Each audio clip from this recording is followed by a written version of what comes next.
जिस मैदान में खेल रहे हो उसी मैदान में डटे रहो। मैदान छोड़ने की, मैदान में से भागने की कुछ आवश्यकता नहीं है। आवश्यकता है अपने आप को बैलेंस करो, आवश्यकता है अपने आप को संतुलित करो।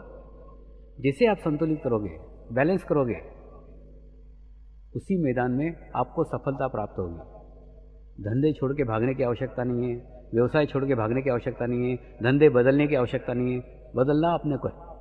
आप बदल जाओ, सारा विश्व बदल जाएगा, सारा संसार बदल जाएगा।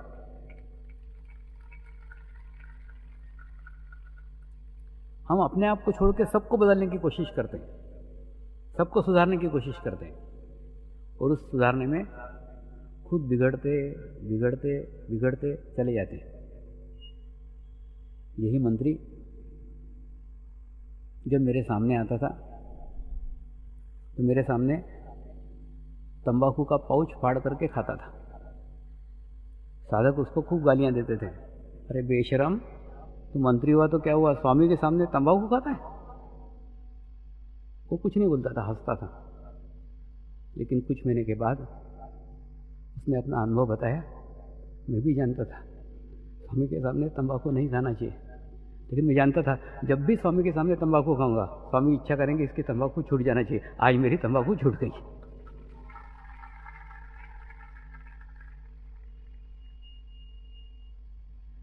तंबाकू छोड़ने का उसका तरीका बड़ा बिरला था, लेकिन शुद्ध मन से था, शुद्ध इच्छा से।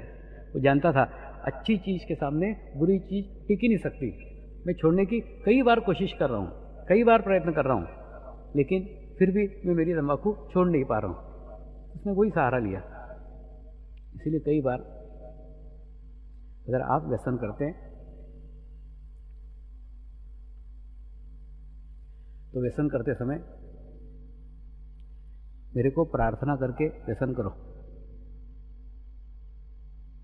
व्यसन छूट जाएगी। एक एरिया में आप गए, उस एरिया में शराब नहीं मिलती थी, इसलिए 4 दिन आपने शराब नहीं पी। ऐसा नहीं होना चाहिए। आपके घर में शराब का अंबार भरा पड़ा है, फिर भी आप शराब नहीं पी रहे हैं, ऐसा होना चाहिए।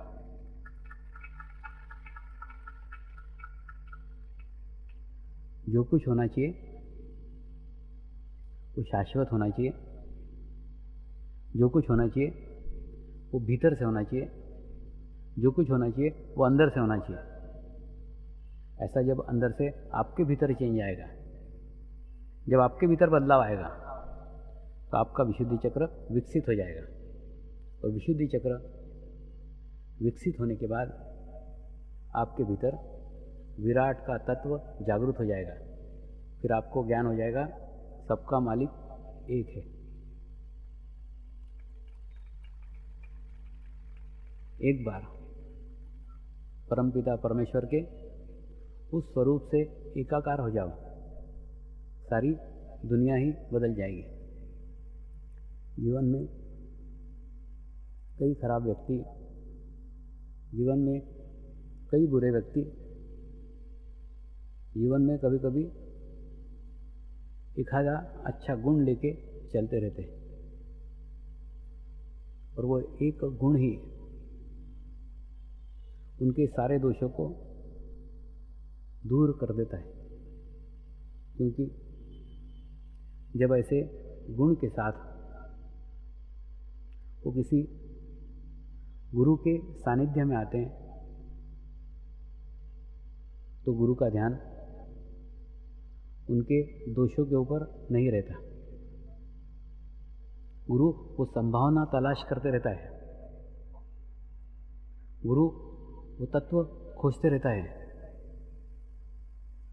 कौन से ऐसा अच्छा गुण इसके अंदर है जिस गुण को मैं विकसित करूं ताकि इसका जीवन बदल जाए, जीवन में चेंज आ जाए। गुरु का प्रयत्न सदैव आपके भीतर के गुण को तलाशना है।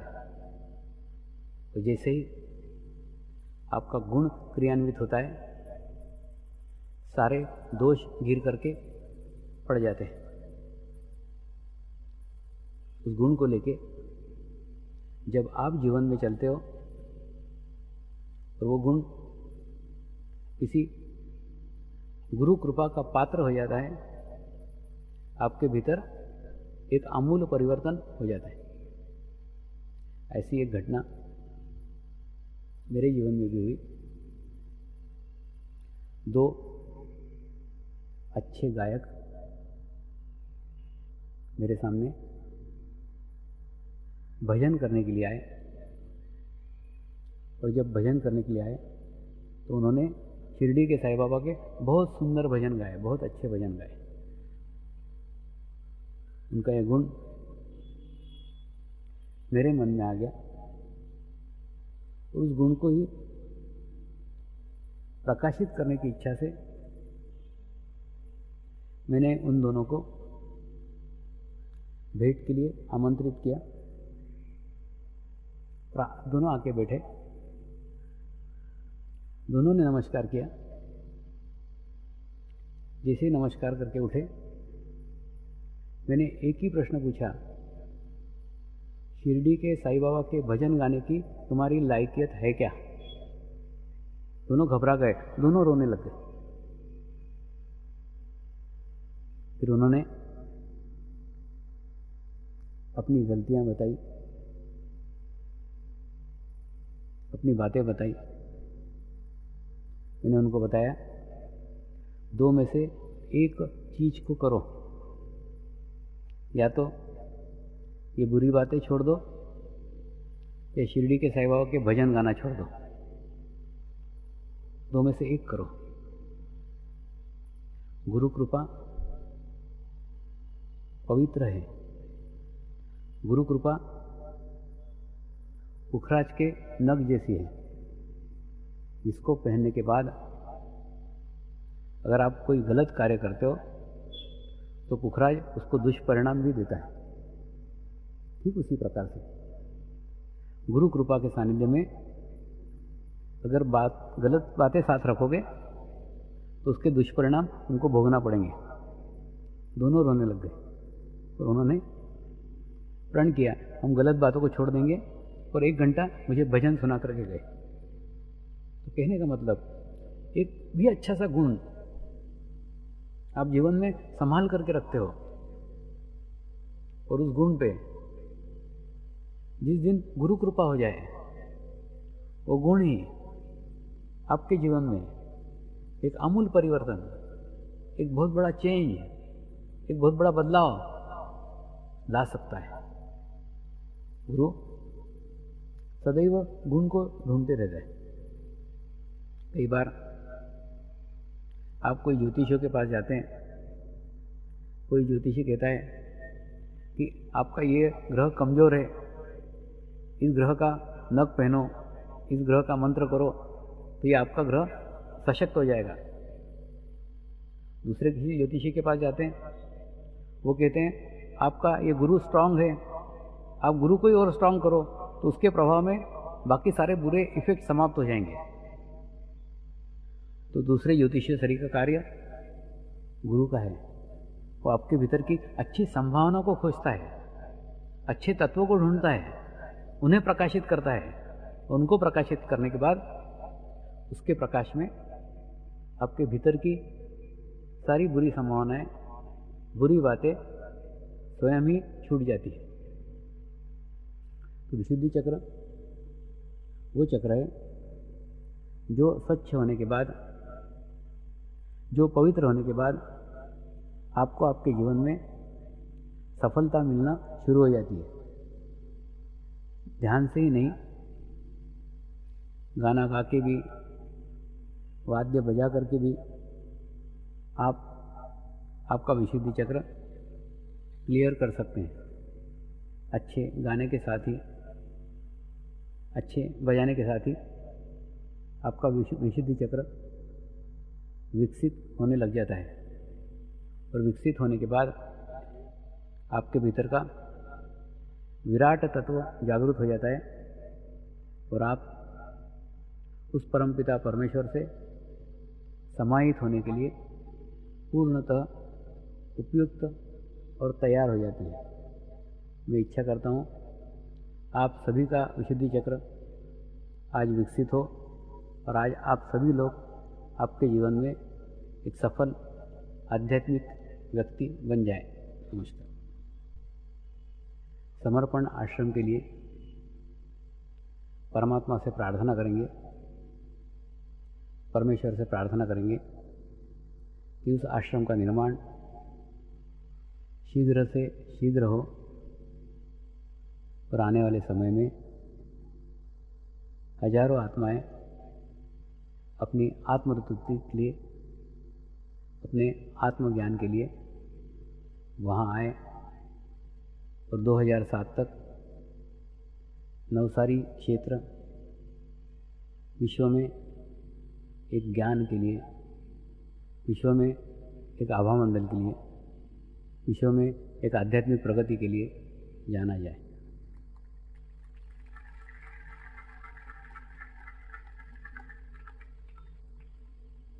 आप मेरे साथ मंत्र का उच्चारण करेंगे।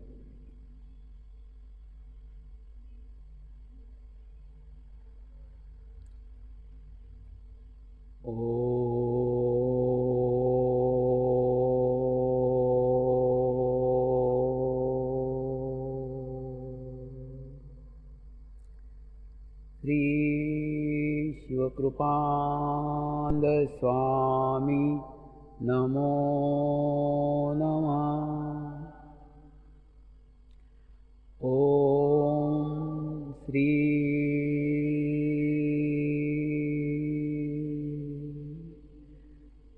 शिवकृपानंद स्वामी नमो नमः।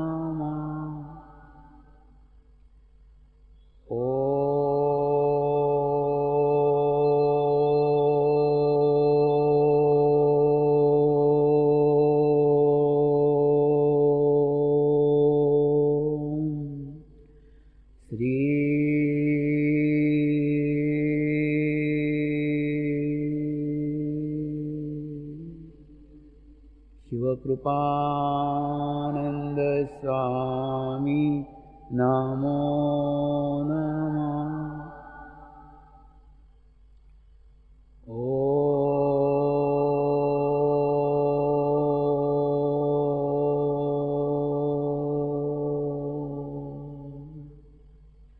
श्री आनंद स्वामी नमो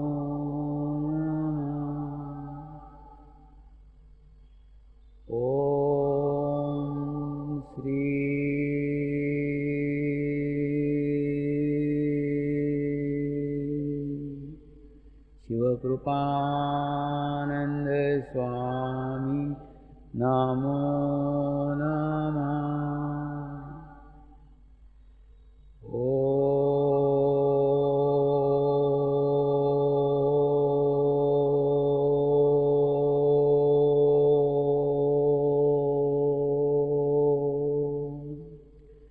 श्री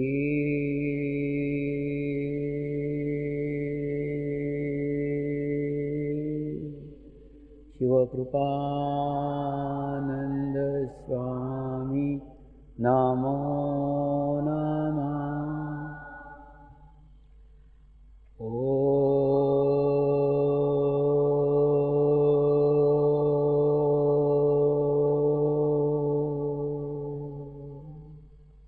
श्री शिवकृपानंद स्वामी नमो नमः।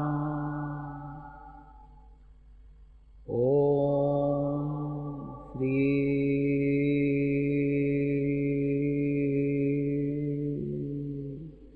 शिवकृपानंद स्वामी नमो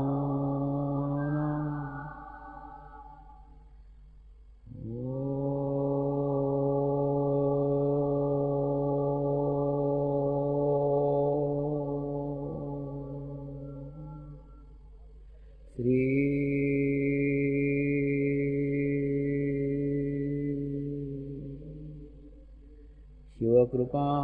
शिवकृपानंद स्वामी नमो नमः। अपने दोनों हाथ सामने रखिए, आंखें बंद रखिए। अब हम प्रार्थना करेंगे हे परमात्मा, कृपया हमें निर्विचार स्थिति प्रदान करें, निर्विचार स्थिति प्रदान करें, निर्विचार स्थिति प्रदान करें।